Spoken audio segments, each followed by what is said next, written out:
Tous addicts, tous drogués. On voit ça tout de suite avec mon invité.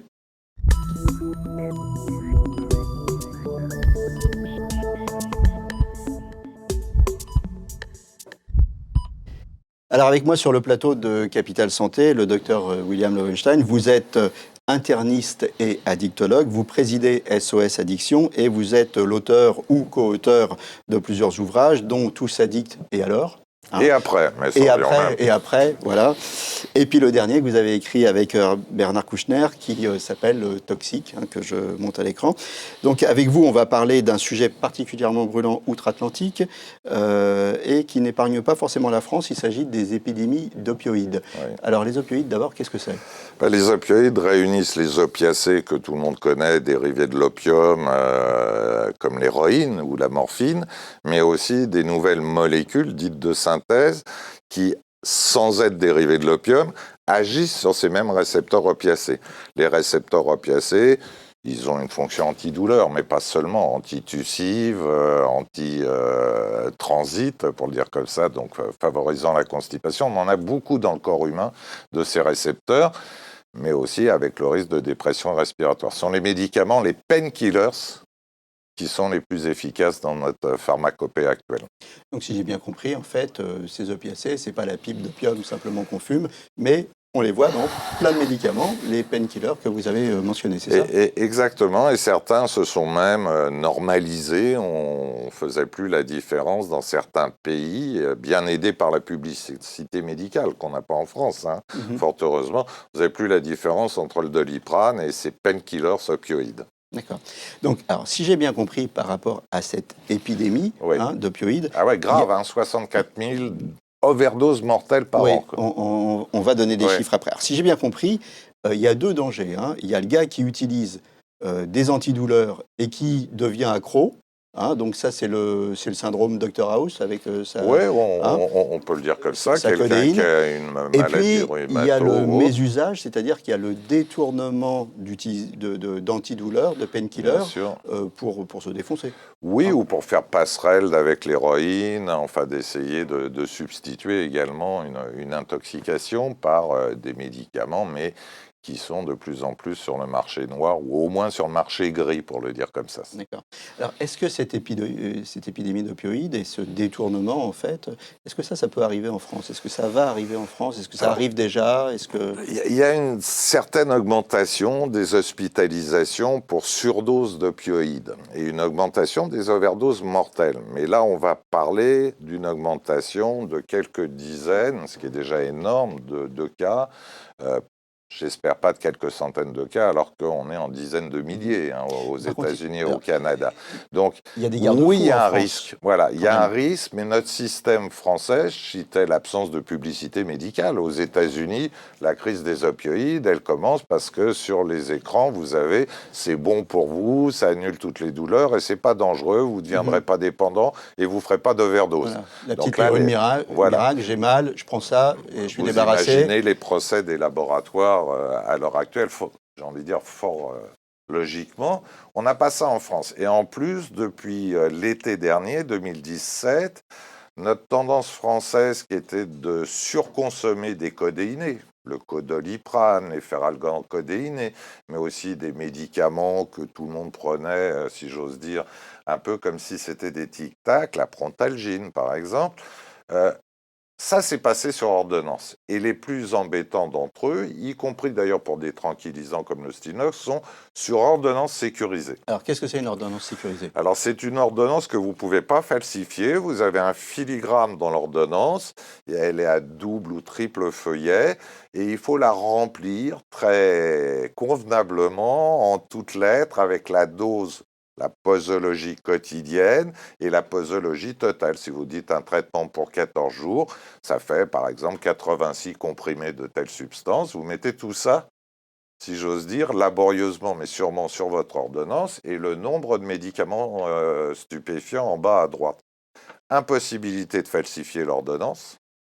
Et puis, attention particulière pour le médecin. Il ne fait pas son petit gribouillis habituel comme nous tous, vous voyez, pour d'autres médicaments. Donc, en fait, les garde-fous, c'est 1, pas de publicité, 2, l'ordonnance sécurisée, et puis, troisième garde-fou, la vigilance des pharmaciens.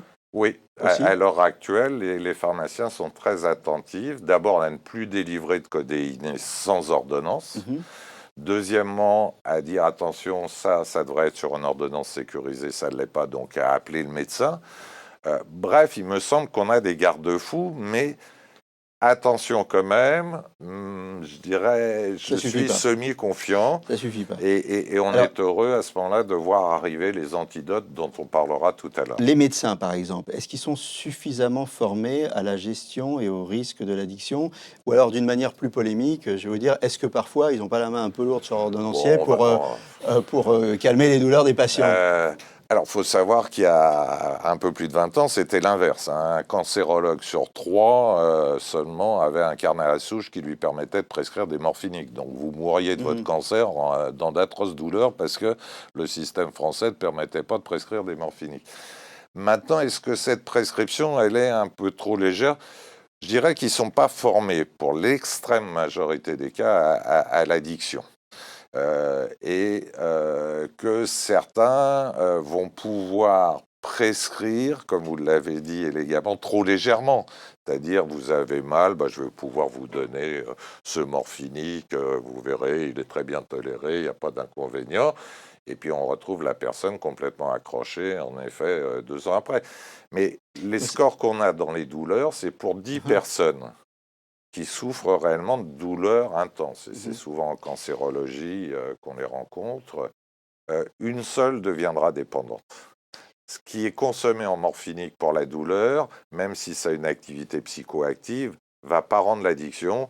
Et c'est un peu comme les GI quand ils revenaient du Vietnam, vous voyez qu'ils étaient héroïnomanes là-bas, ils ne l'étaient plus aux États-Unis. Quand la douleur s'en va, l'addiction n'est pas au rendez-vous On, 9 fois sur 10. on peut devenir addict à son insu?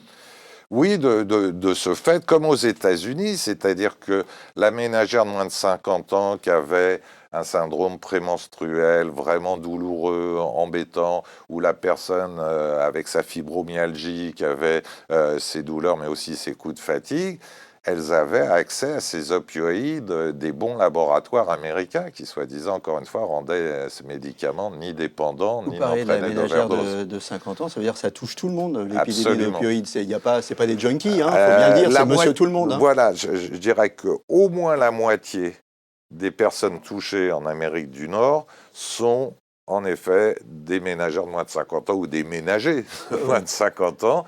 Ça, c'est L'autre monsieur tout le monde, moitié, monsieur, madame tout le monde. mésusages, voilà, monsieur et madame tout le monde. L'autre moitié, ça reste dans la partie des personnes qui mésusent ou qui sont déjà addictes des opiacés, dont l'héroïne ou la morphine.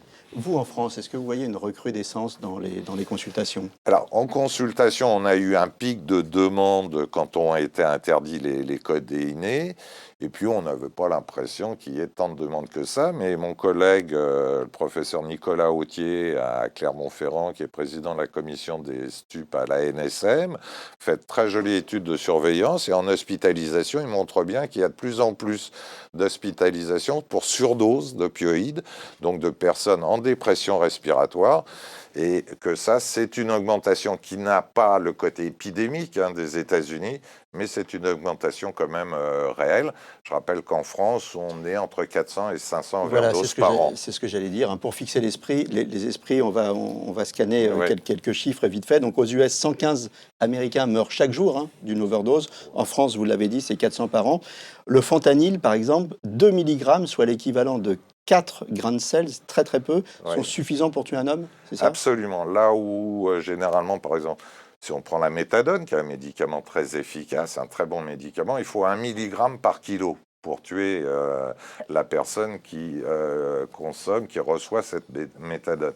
Eh bien, fentanyl, c'est le grain de sel, comme vous dites. Et ça pose des problèmes aussi pour les usagers de drogue, parce que l'usager de drogue qui a l'habitude de se faire une ligne d'héroïne comme ça, et qui dit, oh là, le fentanyl, c'est puissant, je vais me Ouais. faire qu'une ligne comme ça, Oui, ou une petite ligne c'est comme déjà ça. beaucoup. Comme c'est 50 fois la puissance de Uh-huh, l'héroïne, le fentanyl, voilà vous devinez ce qui va se passer. 100 bien fois la sûr. puissance de la morphine, 50 fois la puissance de l'héroïne. Si un de vos proches consomme un de ces médicaments d'une manière très, voire trop régulière, est-ce qu'il faut s'inquiéter? Alors, Prontalgine, Oui, oui. Tramadol, oui, Xprime, oui, fentanyl, on vient d'en parler. ô Donc combien. là, voilà. Vicodine, Aussi, Dr House, ou là. voilà, Voilà. on n'a pas le bon médicament du bon Dr House en France, mais on a des équivalents dont l'Oxynorm. Percocet, Oui, bien sûr. oxycodone. Oxycodone, bien sûr. Donc tout ça, il faut s'inquiéter. Alors, Oui, oui. qu'est-ce qu'on fait? Alors, qu'est-ce que ça veut dire s'inquiéter? Ça veut dire déjà quelle est la marge de manœuvre avec le proche qui consomme. En discuter avec lui. C'est pas Ce qui tabou, se faut en rend compte. parler. Non, on arrive à parler de tonnes de choses dans ce pays et on ne pourrait pas parler, vous voyez, de la consommation Parfois, il y a le déni, de on refuse substances. de parler d'un sujet. Par contre, voilà, si vous sentez que ça bloque, là, il va falloir trouver un biais vraiment médical, et généralement, il n'en manque pas, pour prendre un peu par la main le sujet à risque et puis l'emmener voir le médecin, quitte à lui dire, là, j'ai vraiment besoin de vous, ça ne peut plus continuer comme ça. Et d'autre part, s'il arrive une overdose, que fait la personne? Alors, s'il arrive une overdose, j'ai vu un reportage aux États-Unis où il y a Oui. des épidémies d'overdose. La police est dotée Ouais. d'antidotes. Absolument, c'est la naloxone qui est un antidote très puissant. Hein. Ça nettoie vraiment les récepteurs opiacés de toutes ces molécules qui entraînent l'overdose, à tel point que le sujet peut se réveiller, vous engueuler, s'agiter, être en état de manque, vous voyez, très brutal, mais en vie. Donc on attend qu'en effet, il y ait la même volonté pour que, jusqu'aux policiers, il y ait de la naloxone un peu partout, comme les défibrillateurs cardiaques. Pour l'instant, cette naloxone, qui s'appelle Nalsq, existe en plus en spray dans les centres de soins Donc, on pourrait spécialisés. l'avoir dans les ambulances, on Voilà. pourrait l'avoir Mais pas, vous voyez, ce qui s'est facilement. passé pour les défibrillateurs cardiaques. Voilà, il y en a partout. Là, ce qu'on souhaite, c'est quelqu'un qui viendrait dans une pharmacie et dirait « je voudrais de la naloxone », on puisse lui donner exactement comme un kit, ou du Nalsq, hein, comme un kit anti-allergie. D'accord. Et en avoir dans les Et puis véhicules alors le d'urgence, partenaire, bien sûr, parce que les overdoses mortelles, c'est 2 fois sur 3 en présence de quelqu'un. d'un père ou d'un Ouais. partenaire.